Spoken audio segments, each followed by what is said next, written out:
17 de febrero del 2023. Lecturas. Primera lectura del libro del Génesis. Toda la tierra hablaba una misma lengua, con las mismas palabras. Al emigrar los hombres desde Oriente encontraron una llanura en la tierra de Senar y se establecieron ahí. Se dijeron unos a otros: vamos a preparar ladrillos y a cocerlos al fuego. Y emplearon ladrillos en vez de piedras y alquitrán en vez de argamasa. Después dijeron: vamos a construir una ciudad y una torre que alcance el cielo, para hacernos un nombre, no sea que nos dispersemos por la superficie de la tierra. El Señor bajó a ver la ciudad y la torre que estaban construyendo los hombres.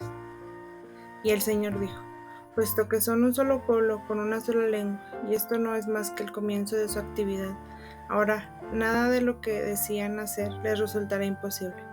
Bajemos pues y confundamos ahí su lengua, de modo que ninguno entienda la lengua del prójimo.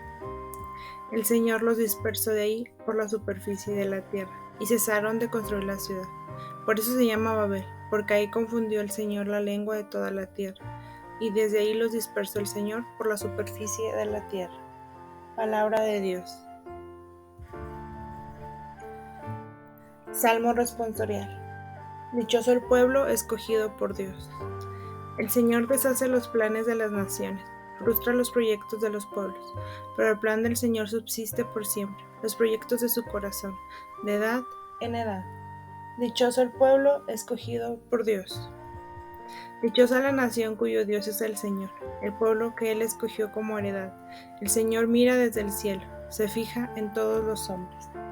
Dichoso el pueblo escogido por Dios. Desde su morada observa a todos los habitantes de la tierra. Él modeló cada corazón y comprende todas sus acciones. Dichoso el pueblo escogido por Dios. Evangelio. Del Santo Evangelio según San Marcos. En aquel tiempo, llamando a la gente y a sus discípulos, Jesús les dijo: si alguno quiere venir en pos de mí, que se niegue a sí mismo, tome su cruz y me siga.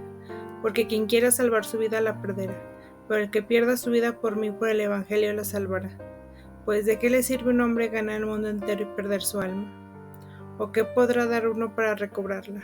Quien se avergüence de mí y de mis palabras en esta generación adúltera y pecadora, también el Hijo del Hombre se avergonzará de él cuando venga con la gloria de su Padre entre sus santos ángeles. Y añadió: en verdad os digo que algunos de los aquí presentes no gustarán la muerte hasta que vean el reino de Dios en toda su potencia.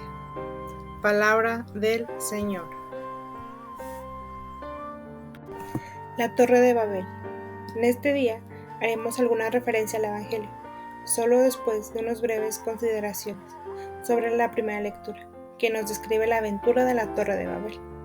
En el libro del Génesis nos presenta el primer grupo de la raza humana, unido por la misma lengua, lo que lo ha llevado a un buen nivel de entendimiento.